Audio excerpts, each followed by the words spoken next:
Imagine waking up not in the comfort of a 21st century apartment, but in a bustling city 2,000 years ago. Outside your window, you already hear merchants shouting, wooden carts creaking, and blacksmiths' hammers ringing through the streets. The city is slowly coming to life. You step outside, and the very first thing you need to do isn't check your phone. It's find the nearest public toilet. At first glance, what could possibly be interesting about such a topic? Yet ancient toilets have become one of the most unusual sources of information about the past. Thanks to them, archaeologists have learned what people ate, what diseases they suffered from, and even how ancient cities were designed.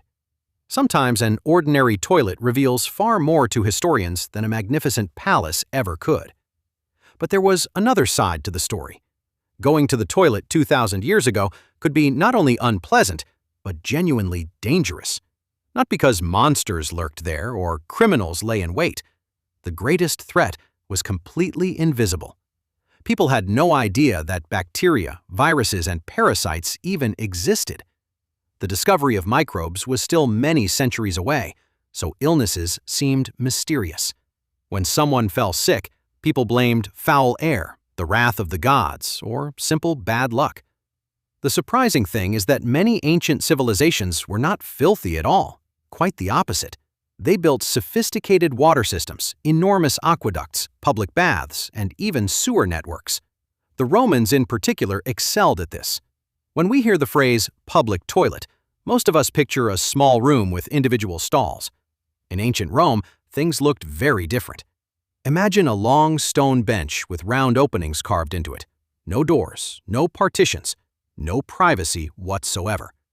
If there were 20 seats, then 20 people sat side by side at the same time. And the most remarkable part? No one found it awkward. A public toilet was much more than a place people visited out of necessity. It was a social gathering spot. People discussed the latest news, argued about politics, told stories, struck business deals, and met up with friends.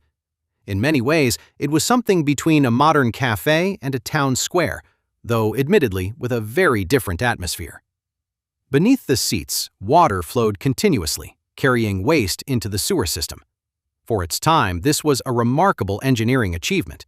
It seemed like the sanitation problem had been solved. But this was exactly where the greatest danger was hiding. The sewers removed waste from the streets, but they did absolutely nothing to eliminate bacteria or parasites. Worse still, when wastewater found its way back into drinking water supplies or was used to fertilize fields, infections spread even more efficiently. People had no idea why diseases kept returning over and over again. You've probably heard the famous story about the sponge on a stick that supposedly everyone shared in Roman public toilets. This object did indeed exist. It was called a tersorium. A natural sea sponge was attached to the end of a wooden stick and, after use, rinsed in water or vinegar. But this is where one of history's most popular myths begins. Many people believe that every Roman used the same communal sponge. In reality, historians still debate this issue. Some argue that communal sponges were indeed available in public latrines. Others believe wealthier citizens likely brought their own personal cleaning tools. No definitive answer exists because too few written records have survived. There is, however, one point on which scholars are almost unanimous. Even if the sponges were regularly rinsed in vinegar, by modern medical standards, that would have been nowhere near enough. Most dangerous microorganisms would still have remained on their surface. But the truly fascinating part is something else. The sponge was probably not the greatest threat. The real danger came from parasites that lived alongside humans, and often inside them for years.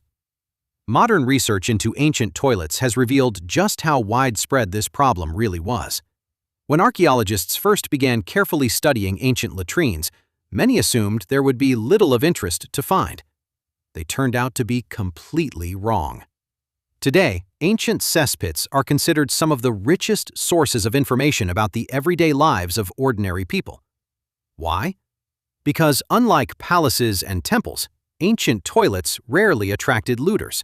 Nobody tried to steal what was inside them.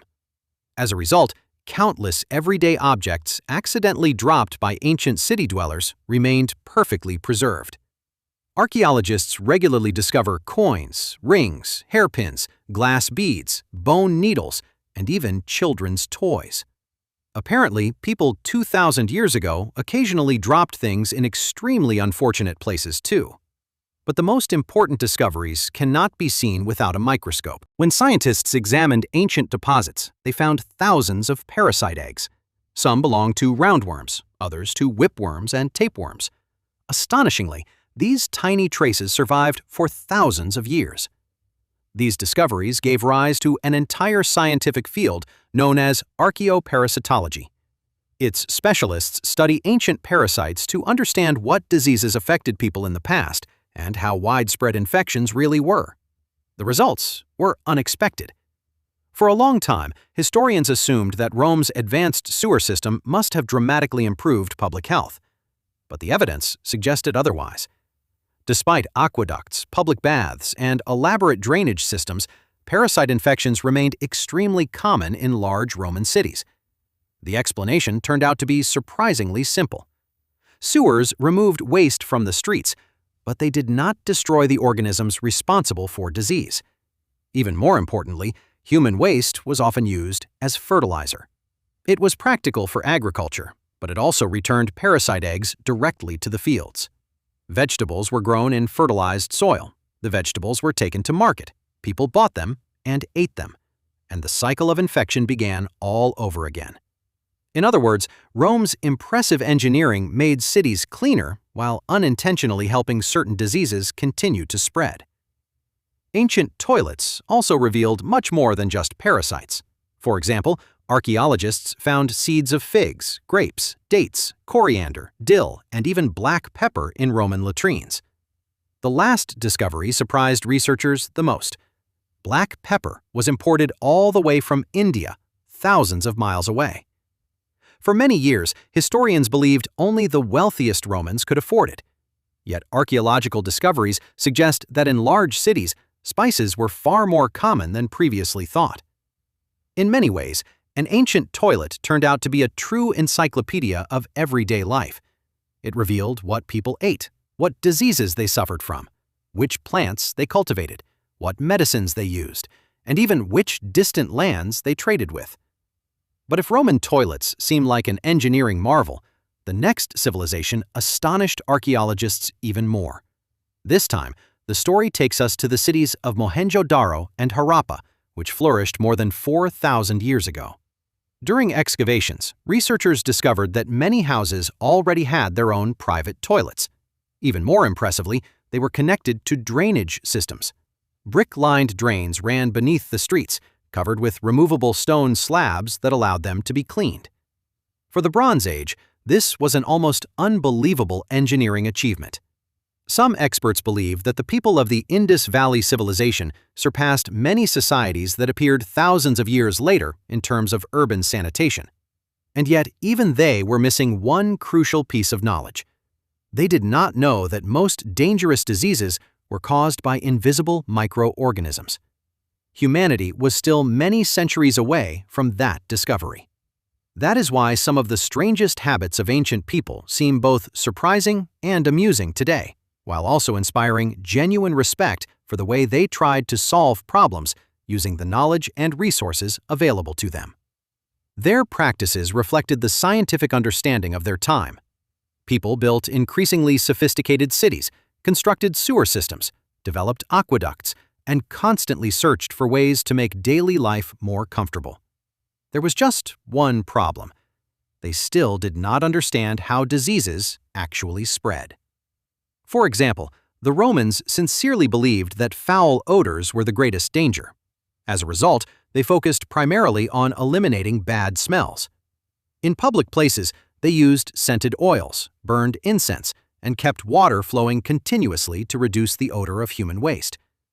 The irony is that the smell really did become less noticeable. The bacteria and parasites, however, remained exactly where they were. There is another fascinating fact that surprises even modern archaeologists. During excavations of ancient toilets, researchers sometimes discover the remains of medicinal plants. Among them are mint, fennel, wormwood, and other herbs that people used to treat digestive problems. Even more remarkably, some of these plants genuinely possess medicinal properties. Of course, they could not cure serious infections, but modern science has shown that some ancient remedies were far from useless. Archaeologists have also discovered that the contents of ancient toilets can reveal changes in climate. How is that possible?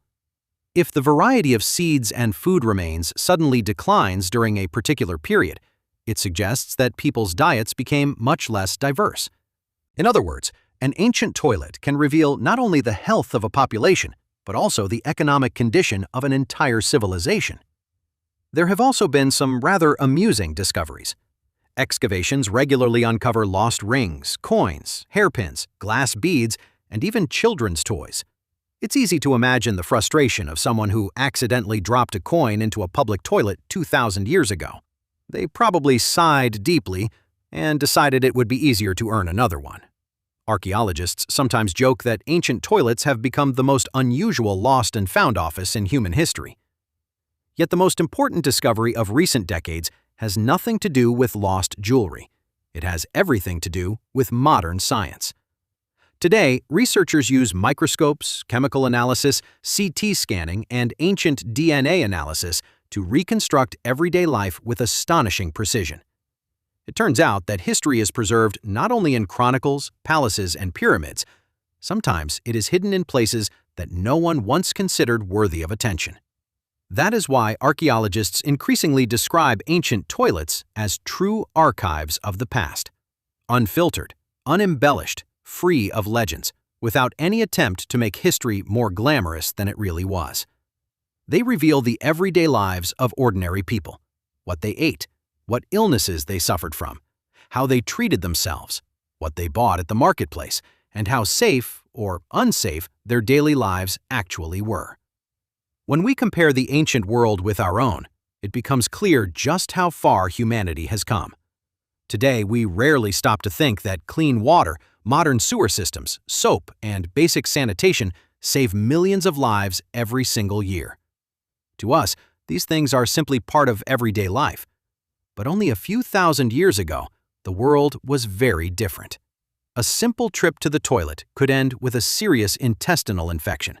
Contaminated water could trigger widespread disease, and ignorance of microbes left even the most advanced cities vulnerable to epidemics.